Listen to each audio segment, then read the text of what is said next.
Hello everyone. आज का हमारा टॉपिक है मोड ऑफ इंटरवेंशन। तो सबसे पहले आपको पता होना चाहिए इंटरवेंशन क्या होता है। इंटरवेंशन ऐसा कोई भी अटेम्प्ट जो आपने किया हो टू इंटरवीन और interrupt the usual sequence of development of disease in a man. किसी एक पर्सन में जब डिजीज डेवलप हो रही है उसको रोकने के लिए जो भी आपने अटेम्प्ट किया है या जो भी इंटरप्ट करने के लिए आपने अटेम्प्ट लिया है दैट इज कॉल्ड इंटरवेंशन। ठीक है। इंटरवेंशन के ये 5 मोड्स हैं। अलग अलग लेवल पर या अलग अलग तरीके से आप किसी चीज़ को ठीक कर सकते हो या फिर बीमारी को होने से इंटरप्ट कर सकते हो। First is health promotion.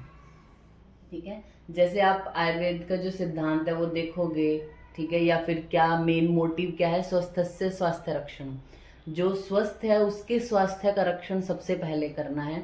बीमार जो है उसकी बीमारी का तो सेकेंडरी है, वो चीज़ सेकेंड लेवल पे करनी ही है, लेकिन पहले जो हेल्दी एटलीस्ट उनकी हेल्थ जो है वो बनी रहनी चाहिए। तो ऐसे ही मोड ऑफ इंटरवेंशन में भी सबसे पहला स्टेप है हेल्थ को प्रमोट करना। मतलब it is a process of enabling people to increase control over and improve the health. अपनी हेल्थ को इम्प्रूव करने के लिए लोग क्या कर सकते हैं ये उनको एजुकेट करना है, उनको बताना है। तो हेल्थ प्रमोशन जो है वो आप 4 तरीके से कर सकते हो। First is health education. पहले हेल्थ के बारे में एजुकेट करना है उनको कि आपकी हेल्थ की क्या इम्पोर्टेंस है, इस तरीके की डिजीजेज होती हैं, ये आपको किस लेवल पे अफेक्ट कर सकती हैं। अगर आप हेल्दी रहोगे तो आप किस तरीके से इनसे बचे रहोगे, क्या क्या प्रॉब्लम्स आपको कम होंगी। तो इस तरीके से पूरा हेल्थ के बारे में उनको एजुकेट करना है। दूसरा है हमारा इन्वायरमेंटल मॉडिफिकेशन। अब सिर्फ हेल्थ एजुकेशन देने से कुछ नहीं होता। जैसे कि अब सपोज किसी एक एरिया में अगर मलेरिया के लिए आउटब्रेक हुआ है, या फिर आप कहिए कि टाइफाइड के लिए कहीं पे बहुत लोगों को एक साथ टाइफाइड हो गया, अगर किसी को मलेरिया का एग्जांपल पहले ले लेते हैं। तो मलेरिया का आउटब्रेक किसी एक जगह पे हुआ है, तो आपने लोगों को एजुकेट कर दिया कि भाई ये जो है वो एक मच्छर से हो रहा है, तो आपको सोते टाइम जो नेट्स होती है मॉस्किटो नेट उसका यूज़ करना है। थोड़ा अपने जो है वो जो भी मॉस्किटो को किल करने वाले अपने आसपास स्प्रे करो, ऐसा ये सब बता दिया आपने। घर से रिलेटेड, पर्सन के इंडिविजुअल से रिलेटेड आपको अपनी हेल्थ कैसे बना के रखनी है, खाना अच्छा खाना है, फिजिकल एक्टिविटी थोड़ी बढ़ाओ, इन सब बातों के बारे में आपने उनको एजुकेट कर दिया। लेकिन जब तक आप ये स्टेप फॉलो नहीं करवाते हो, मतलब इन्वायरमेंटल मॉडिफिकेशंस में क्या क्या, यानी आसपास का जो इन्वायरमेंट है वहाँ पे भी अप्रोच एक देनी पड़ेगी। मतलब आप उनको क्या करना पड़ेगा कि सेफ वाटर आए, वाटर कहीं इकट्ठा ना हुआ हो आपके घर के आसपास, मतलब बहुत बड़ा कोई तालाब जहाँ पे मच्छर हो सके ज़्यादा, ऐसा आपने उनको एजुकेट करना है कि इन्वायरमेंटल मॉडिफिकेशन भी करो। मतलब provision of the safe water supply, installation of sanitation अच्छा रखो, इंसेक्ट पे कंट्रोल या रोडेंट्स जो होते हैं उन पे कंट्रोल करना, और हाउसिंग जो है वो हाउसिंग जो भी आपका एरिया है वो इम्प्रूव हो, इसके लिए एजुकेट करना है उनको। थर्ड है हमारा न्यूट्रिशनल इंटरवेंशन। न्यूट्रिशनल इंटरवेंशन मतलब क्या कि पर्टिकुलर न्यूट्रिशन जो है, मतलब फूड या उसके न्यूट्रिशन को इम्प्रूव करने के लिए हम क्या क्या उसको बता सकते हैं, क्या क्या हम प्रोग्राम या फिर किस तरीके से हेल्प उस पर्सन की कर सकते हैं। जैसे कि आपने देखा होगा जो है वो जब छोटे होते हैं बच्चे तो मिड डे मील या ऐसे इनको मिलता है बच्चों को। इस चाइल्ड फीडिंग प्रोग्राम्स होते हैं, फूड फोर्टिफिकेशन या न्यूट्रिशन एजुकेशन के लिए बहुत सारे प्रोग्राम हैं। तो वो किसके लिए गए गए, किसी एक जो है वो न्यूट्रिशनल इंटरवेंशन के लिए, कि उनका न्यूट्रिशन अच्छा होगा, मतलब वही हेल्थ को प्रमोट करना है ना आपको। तो हेल्थ को पहले उनको एजुकेट कराओ, फिर उनके आसपास की चीज़ें हैं वहाँ पे भी थोड़ा बदलाव लाओ, उनका न्यूट्रिशन अच्छा करो। And fourth factor is lifestyle. Lifestyle and behavioural factor.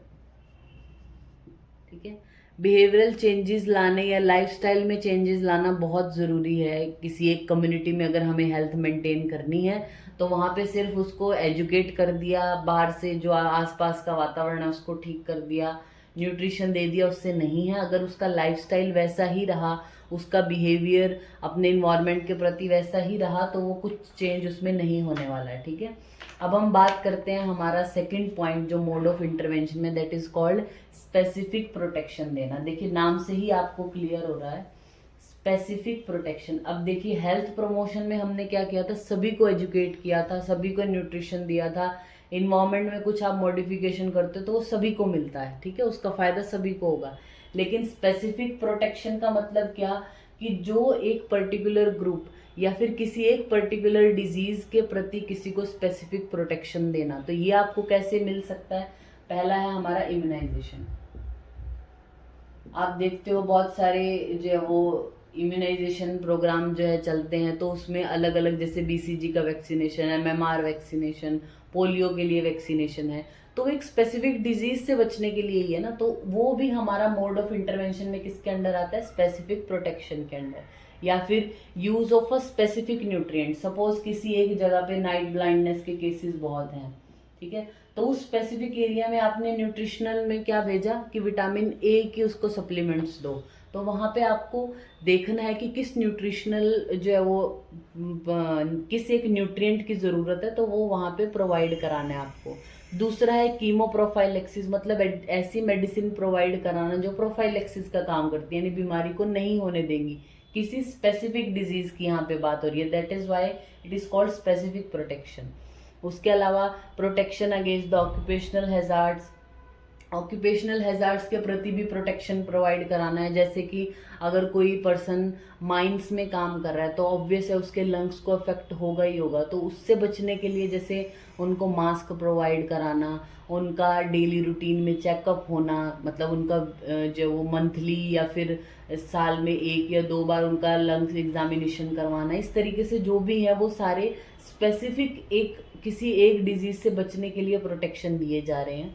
दूसरा है protection against the accident, protection against the carcinogens, या फिर अवॉइडेंस ऑफ एलर्जन, या फिर control of a specific hazard in a general environment. General environment में किसी एक particular hazard से बचने के लिए आप जो भी तरीके अपना रहे हो, that is called specific protection, ठीक है। थर्ड हमारा यहाँ पे पॉइंट है अर्ली डायग्नोसिस एंड ट्रीटमेंट, ठीक है, हमें डिजीज को अर्ली डायग्नोज करना है और ट्रीट करना है।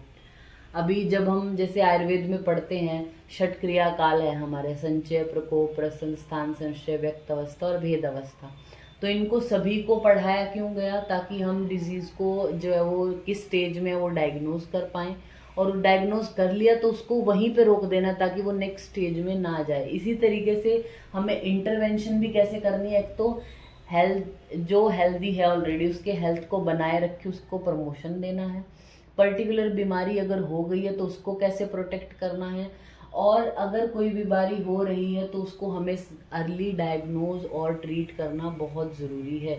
यानी कभी भी आपको चाहे वो क्लिनिकली आप डायग्नोज करो, बायोकेमिकल मॉर्फोलॉजिकल देख कर, या उसके फंक्शन जो भी चेंज हो उसको देख के आप डिजीज़ को डायग्नोज करो, देन उसको क्या करना है, तभी हम ट्रीटमेंट प्रोवाइड कर पाएंगे ना, जब हमें अर्ली डायग्नोज होगा तो वो कॉम्प्लिकेट नहीं होगी सिचुएशन, ठीक है। तो early diagnosis and treatment. Fourth है हमारा डिसेबिलिटी लिमिटेशन।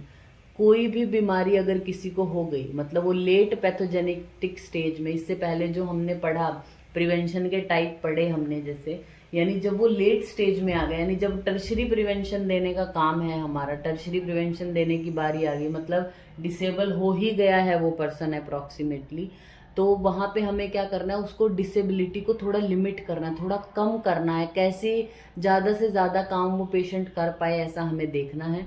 तो डिसेबिलिटी लिमिटेशन में 3 वर्ड्स हैं जो आपने वैसे तो बहुत बार सुने ही होंगे, पर इनमें डिफरेंस क्या है वो आपको पता होना चाहिए।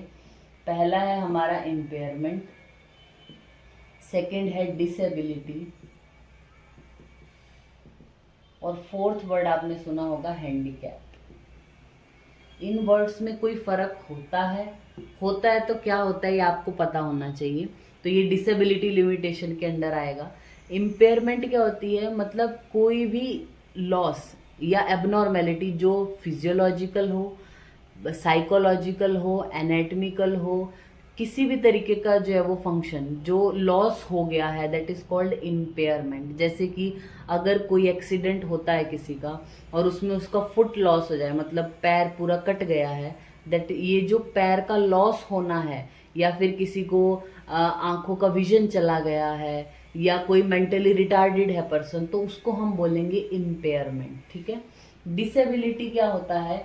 जब इम्पेयरमेंट की वजह से कोई एक पर्सन कोई एक पर्टिकुलर काम नहीं कर पाता, मतलब नॉर्मल एक्टिविटी जो उसके साथ के लोग, उसकी सेम एज सेक्स वाले लोग नॉर्मली जो करते हैं, वो एक्टिविटी जब इम्पेयरमेंट की वजह से नहीं कर पाता, दैट इज कॉल्ड डिसेबिलिटी। जैसे कि इस पर्सन का, जैसे हमने यहाँ पे एग्जाम्पल लिया था, इम्पेयरमेंट मतलब क्या होना? पैर का कट जाना। पैर का कट जाना इम्पेयरमेंट है। डिसेबिलिटी क्या होता है? पेशेंट जो है वो वॉक नहीं कर पाएगा उसकी वजह से, दैट इज कॉल्ड डिसेबिलिटी।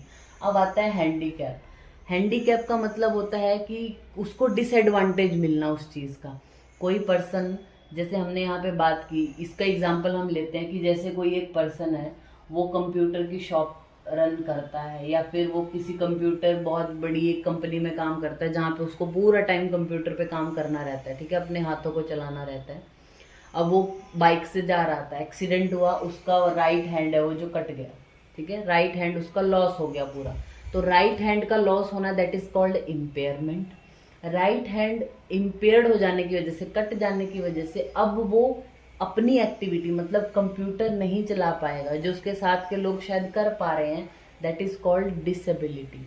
अब ये नहीं हुआ तो क्या हो जाएगा? वो अब उसके लोग आसपास के देखेंगे कि अभी ये काम नहीं कर पा रहा जो कि जिसके लिए उसको कंपनी ने हायर किया था, तो उसको डिसएडवांटेज मिलता है कि उसको ये काम करने को नहीं मिलेगा।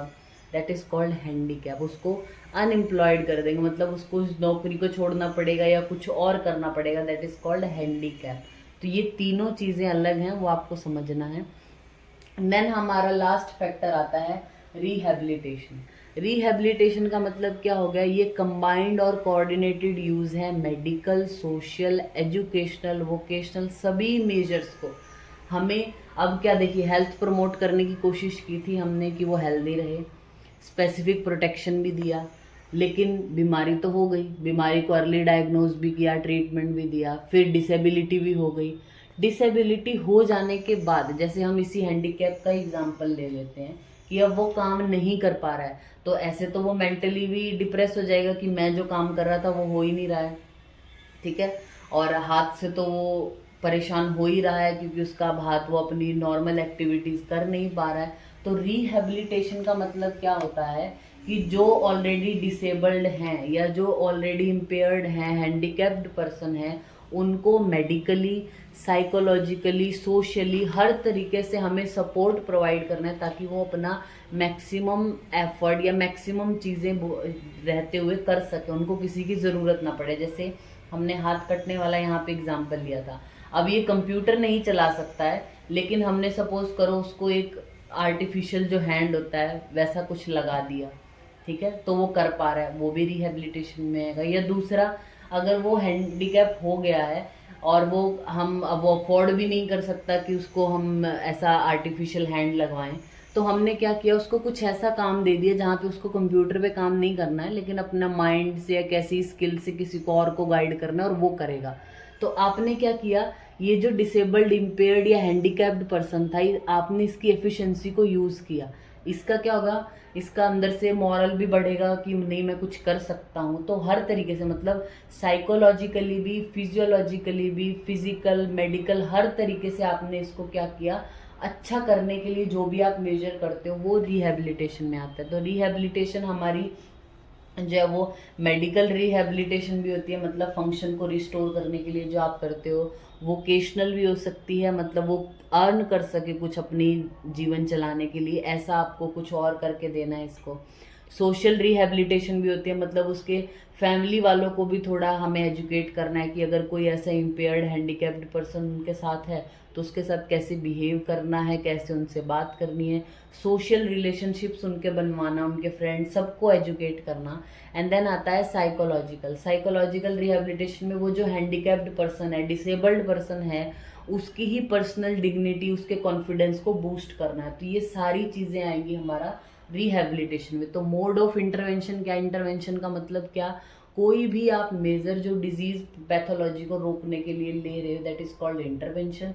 That can be by health promotion, specific protection, early diagnosis and treatment, disability limitation और रिहेबिलिटेशन। तो ये हमारा टॉपिक हो गया mode of intervention. Thank you.